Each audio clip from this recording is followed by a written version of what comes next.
বাইরে আছেন? আসসালামু আলাইকুম। ওয়ালাইকুম আসসালাম। ভালো আছেন?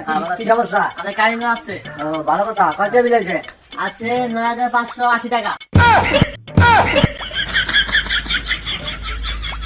এত টেবিল কেন মিয়া? পাগল হয়ে গেছেন নাকি? ভালো করে দেন। ১০ দিয়ে ভালো করে দেন, ভালো করে দেন, ভালো করে দেন। কত যুগ? হ্যাঁ, ঠিক তো আছে ৯,৮৫০ টাকা। কি কর না কর মিয়া? এত টেবিল কি চালাই মিয়া? আচ্ছা, বাড়িতে কি চালান? এই বাড়িতে একটা টিভি চালাই, ৬টা ফ্যান চালাই, ৬টা বাতি চালাই, খাট চালাই, সোফা চালাই, ড্রেসিং টেবিল চালাই, আলমারি চালাই, বাক্স চালাই, সবই তো চালাই। তো সমস্যাটা কি? আপনি সেই হিসেবে তো আপনার বিল আনবে শেষের কথা। আপনি কমাইছে বিল দেখেন। বাচ্চারি করেন।